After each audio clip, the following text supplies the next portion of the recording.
Well met. Welcome to another random_14 YouTube video.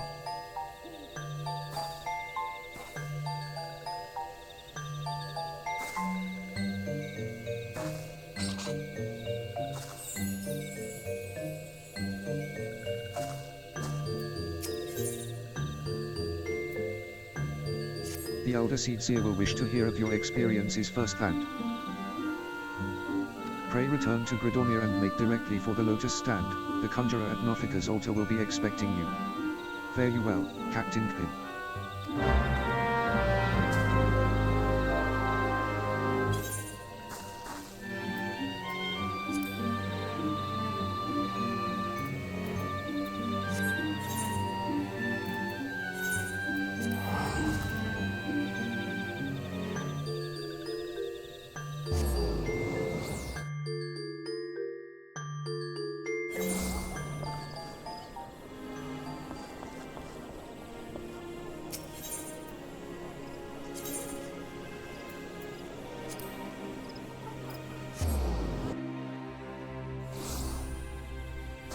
Please.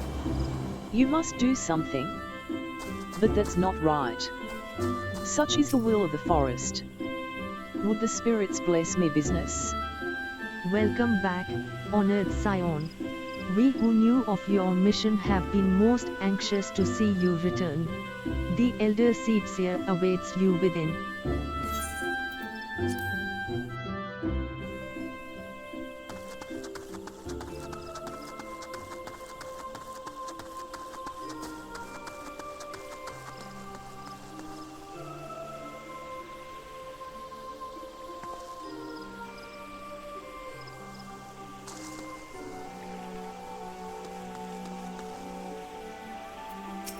I fancy my presence was more help than hindrance during our troubles with Leviathan, but this time around, well, even I have my off days. Ah, the hero of the hour. Let us not keep the Elder Setzer waiting. You should have seen Maksha when we got back to Little Solace. Grateful is an understatement. I thought he was going to shake Papalimo's hand off. 'Twould seem that his appraisal of the situation held some merit after all. Mayhap I should not be so swift to discount her intuition.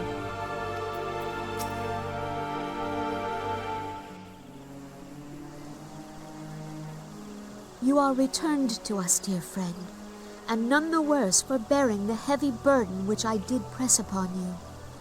Most glad am I of this. I am informed that your efforts to negotiate a peace with Lord Ramuh ended in conflict. Pray tell me, what befell?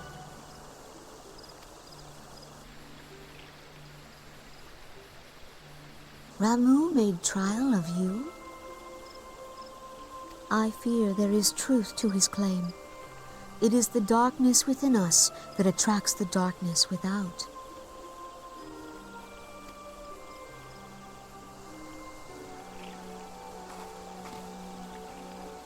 It cannot be denied that misfortune follows man. For evidence, one need only look to the conflict brewing in Cartano, or to the rising flood of refugees. Our shared struggle against the Empire should have served to seal our union, yet the ties which bind the Alliance strain under the weight of gross self-interest. As the scars of the calamity begin to fade, so too does our sense of common purpose. Yet now is scarce the time to forget our shared responsibility.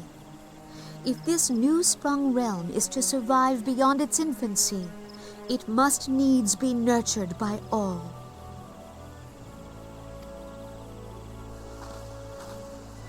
Eorzea must be as one. Yet I fear that dream is still far off.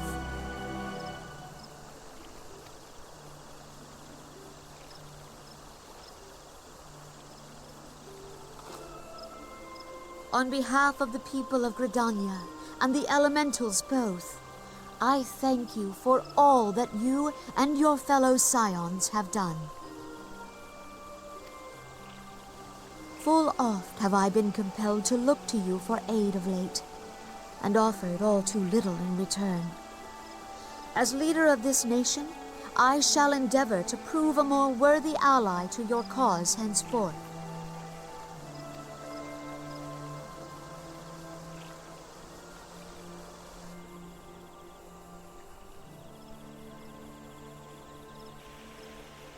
Lord Ramu has departed, yet the keening of this ill wind grows no less insistent.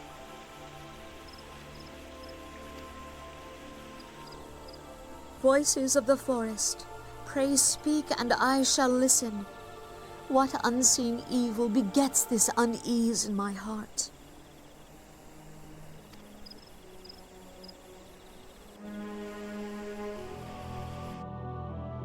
Would the spirits bless me business?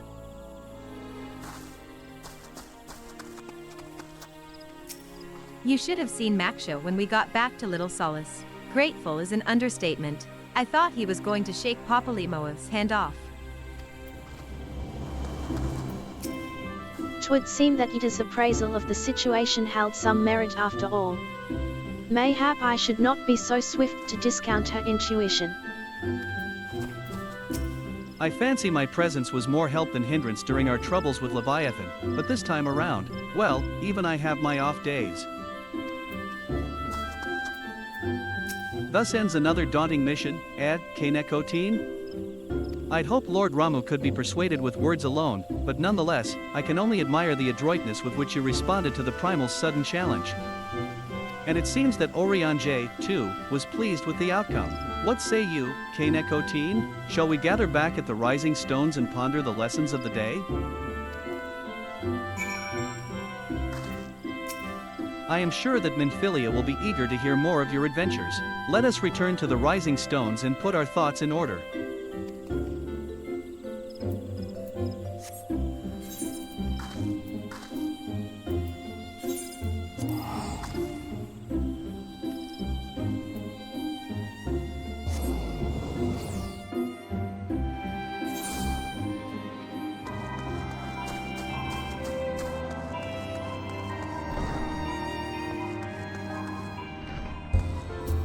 Well met.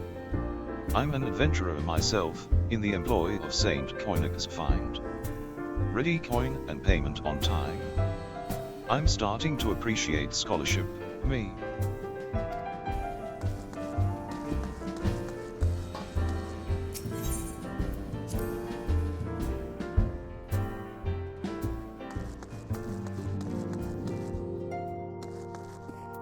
The children are quick to take to Eorzean ways, but I cannot claim the same flexibility.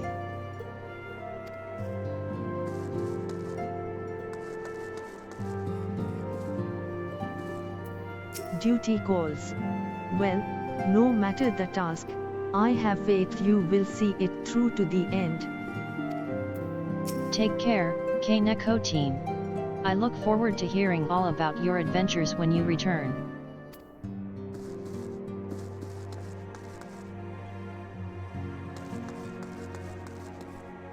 Hey, Miss Kanekotin, what's Iramu? Is it cute and fluffy like a horsebird? I tried substituting native ingredients several times, but the result was but a pale imitation of authentic Domin cuisine.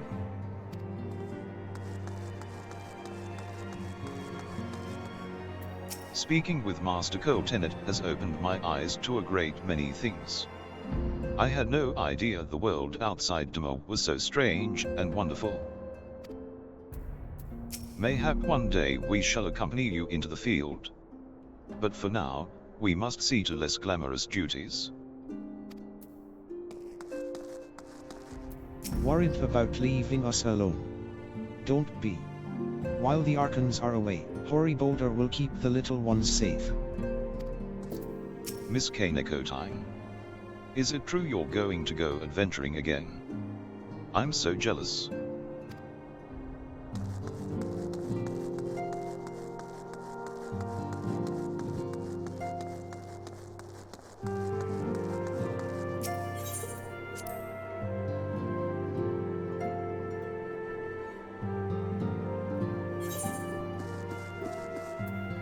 Welcome back, Kaneko team. Word of your momentous encounter with Lord Ramu precedes you. I would fain share news of mine own, but Orion J's discoveries must take precedence. Upon witnessing your defeat of the Lord of Levin, our learned companion was struck with a profound insight regarding the nature of the Asian's immortality. Let us assemble and discuss his observations together.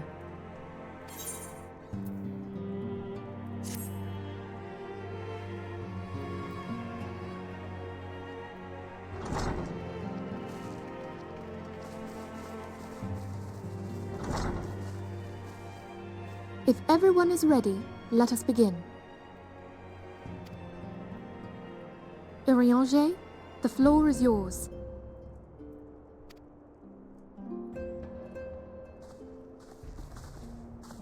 As all here assembled now know, in its final hours as our Order's headquarters, the Waking Sands did play host to a most unexpected visitor.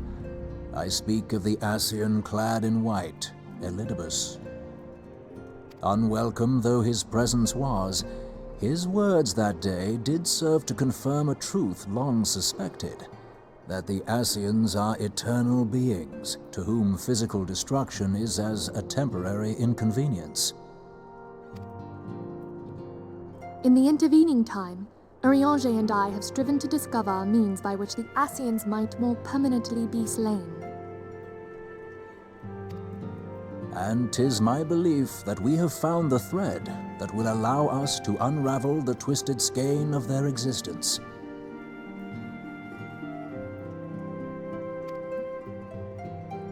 In the moments prior to Leviathan's most recent manifestation, the Sahagin elder who summoned him was observed to undergo some manner of ascension.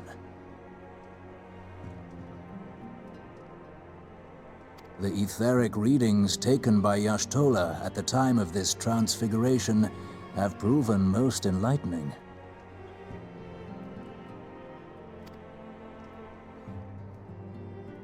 The disruption to the flow of ether was sudden and dramatic. So tangible was the agitation, I scarce had need of my goggles.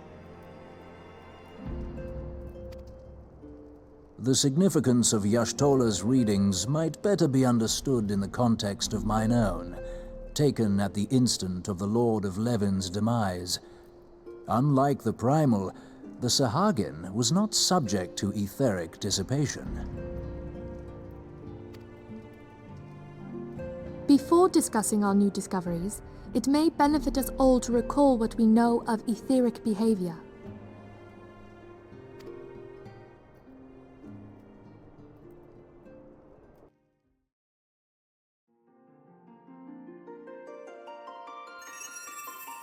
Let us begin at what some might call the end. When we who dwell in the material realm die, our spirits dissolve into the flow of ether and are returned to the ethereal realm. In turn, the restless energy which suffuses that plane streams back into our world, giving rise to new life.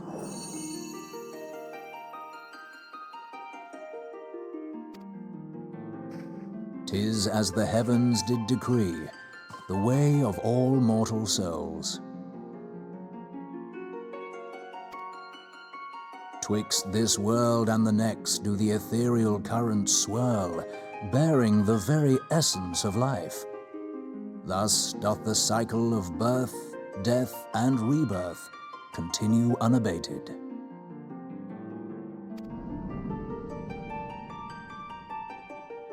Primals behave somewhat differently. In order to manifest and then maintain a physical presence in this realm, they must consume vast quantities of ether, most often in the form of crystals. Though they may seem to live, their flesh is but ether given shape.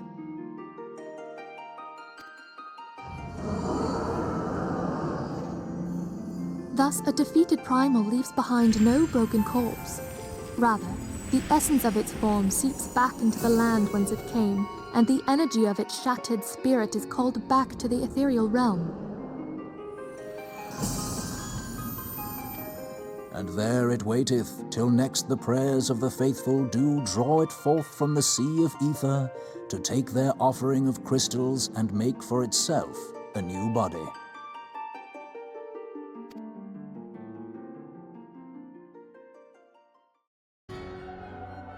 Which brings us on to the third group, the so-called immortals. They exist in a manner all their own. Quite. Even as the Sahagin Elder fell to the Admiral's musket shot, I witnessed the release of an ethereal cloud, which immediately took possession of a nearby minion. A soul that dissipateth not upon the death of the flesh.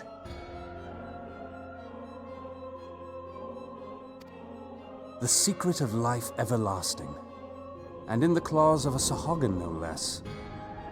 But I wonder, what would happen to one of these obstinate spirits, should there be no suitable host for it to claim?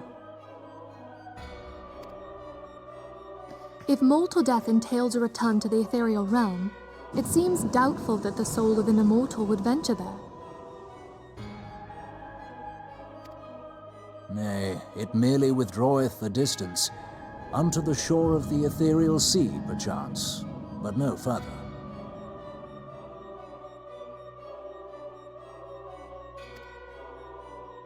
Yes, it exists in neither this realm nor the next, abiding instead in the space that lies between them.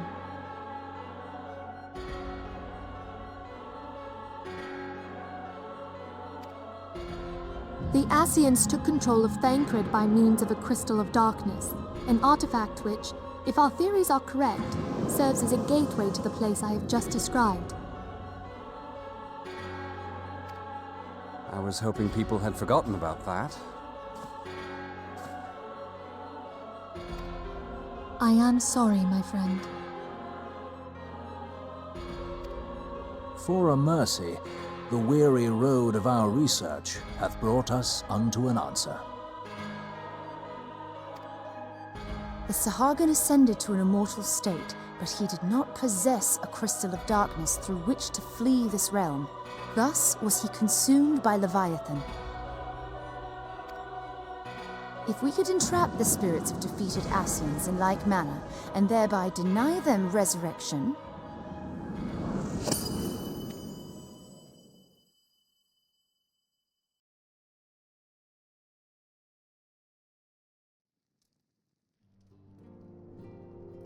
Therein lieth the path to victory.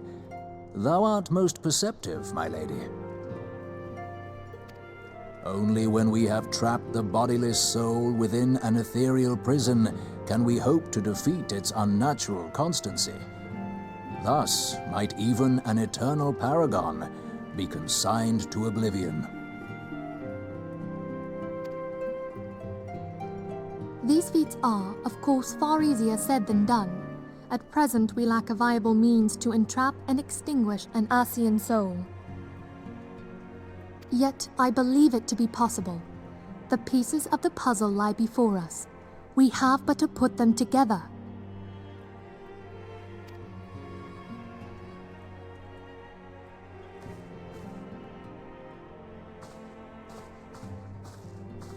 I will depart at once to convene with the sages of Sharlayan. Together shall we divine the steps by which our goals may be achieved. I have the utmost faith in you, Archon.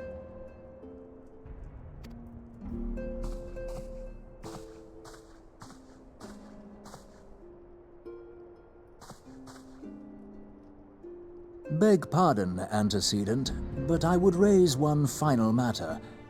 Even now, a Sharlayan survey party seeketh to ascertain the fate of the students of Baldessian. Their findings shall soon be known to us. Though you harbor feelings of dread, I bid you surrender not to sorrow, but abide instead in hopeful prayer. I shall, Archon. Thank you.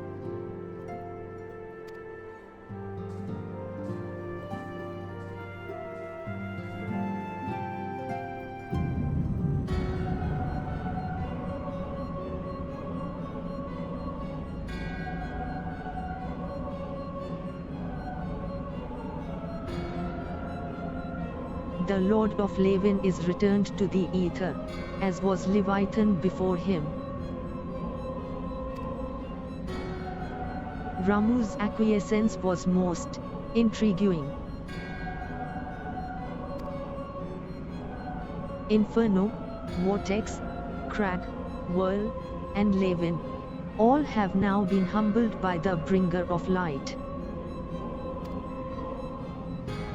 The limitless potential of man. Hydaelyn's servant grows mightier by the day.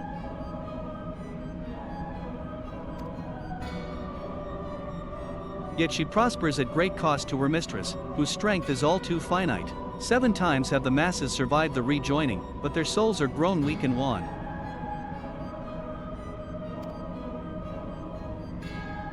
Yet even as it enervates, the ardor empowers our master. All that remains is to nurture the strength of the gifted to forge the final key. And that is the task to which we bend our every effort.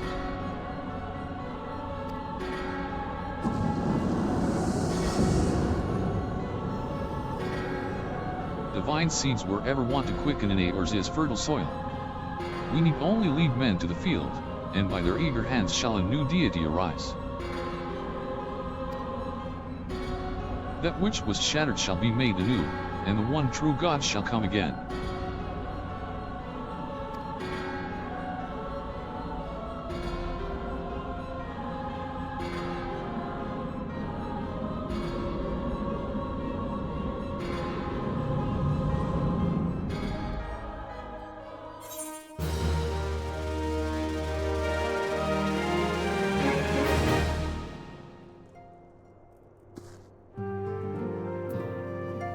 Thanks for watching. Please like this video and subscribe to my channel. Farewell.